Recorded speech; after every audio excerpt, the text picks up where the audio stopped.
pessoal, vou começar agora uma série de vídeos com os mitos da medicina. Isso mesmo, os mitos são uma série de informações que foram passadas para a gente nas faculdades, nos corredores dos hospitais e que não encontram embasamento teórico, não encontram embasamento científico. Quando você vai para a literatura médica, a gente descobre que na verdade esses são mitos.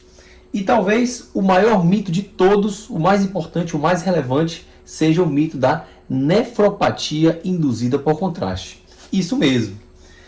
A primeira descrição de nefropatia pós-contraste, ela foi feita em 1950, é uma publicação de 1950, um relato de caso, um estudo escandinavo, em um paciente que chega ao hospital com disúria e que era do estado geral, e os médicos realizam nele uma pielografia com contraste venoso.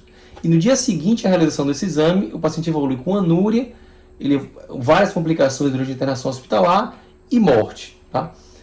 Percebam que provavelmente o que esse paciente teve aí foi uma pielonefrite com um choque séptico, e na época não existia o conceito de choque séptico, e essa disfunção renal ela foi atribuída à infusão do contraste.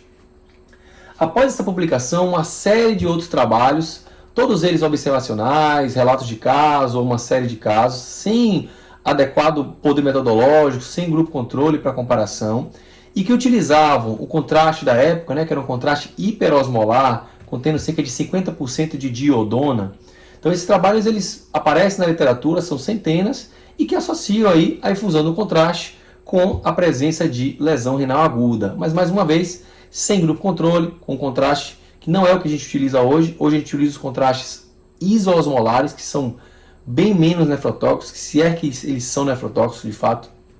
Mas ainda assim, o mito foi criado. E hoje, até hoje, a gente convive com essa ideia da nefropatia induzida por contraste. Bom, então deixa a pergunta aqui para vocês. O contraste iodado, ele causa lesão renal aguda? Ele causa aumento da creatinina?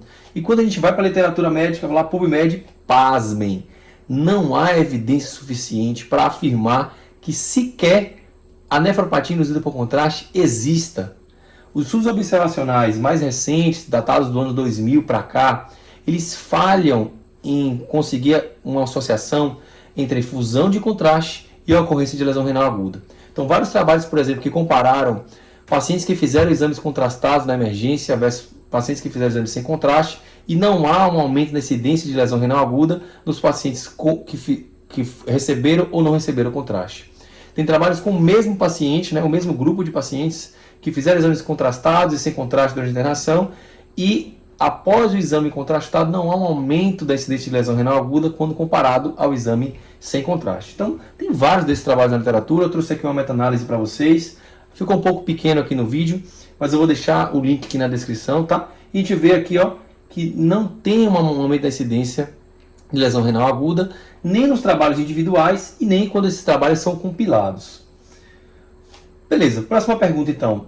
Digamos que a doença exista, que há um aumento na incidência de lesão renal aguda após a infusão do contraste, mas se essa doença existe, ela tem impacto no paciente?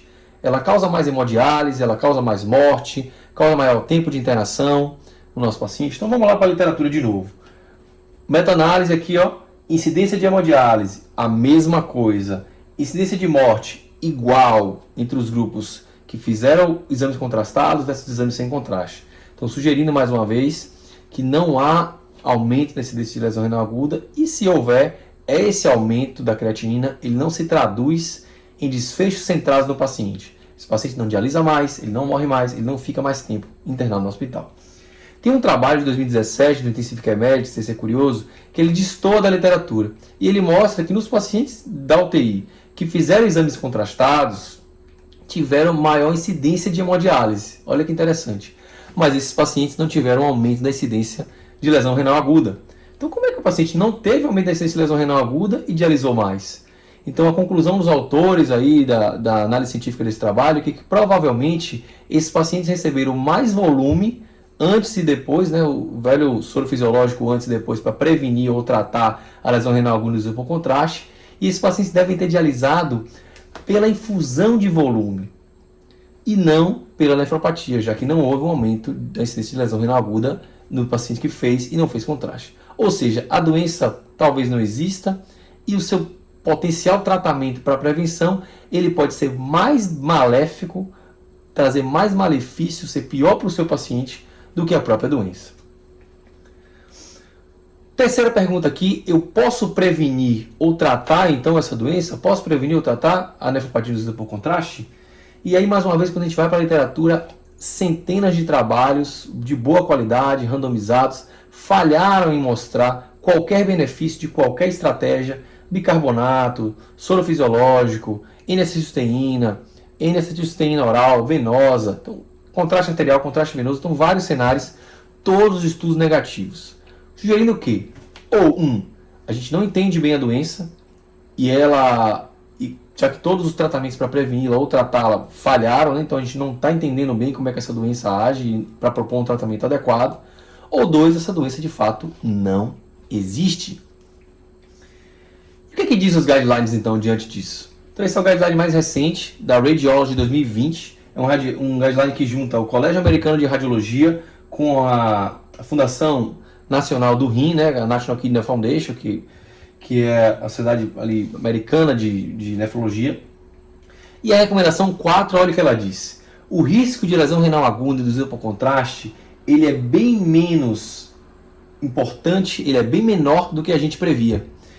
E exames contrastados não devem deixar de ser realizados com base apenas no risco de nefropatia induzida por contraste. Então o que o guideline fala? Se o seu paciente precisa do exame, não interessa a função renal, não interessa o risco de lesão renal induzida por contraste. Se o seu paciente precisa do exame, ele tem que fazer o exame. O exame é muito mais importante. A ausência de diagnóstico e a ausência de tratamento é muito pior para o seu paciente do que uma possibilidade de lesão renal induzida por contraste. E aí vem essa pergunta aqui, né? O que fazer então nessa situação? E tem esse fluxograma do IMCrit que eu gosto, que ele vai... Vamos lá, primeira pergunta. Primeira exposição, né? Meu paciente precisa fazer um exame de tomografia. Qual é a primeira pergunta que a gente faz? Qual é a taxa de filtração glomerular? Qual é a creatinina desse paciente? E a resposta é, não interessa. Esqueça a creatinina, esqueça a taxa de filtração glomerular. A pergunta que você deveria estar fazendo é essa aqui, ó. Seu paciente realmente precisa do contraste para fazer esse exame? O contraste vai ajudar esse paciente? Esse exame é imprescindível? Se sim, faça o contraste. É uma angiotomografia para precisar embolia pulmonar? Não tem outro método. A gente vai ter que fazer a angiotomografia, protocolo TEP, para detectar embolia pulmonar. Esse paciente precisa do exame, não interessa a função renal, tá? Por outro lado, se é um exame que eu posso fazer sem contraste, sem malefício para o meu paciente, sem malefício para a qualidade técnica do exame, não faça o contraste. Um abraço, pessoal, e até o próximo vídeo.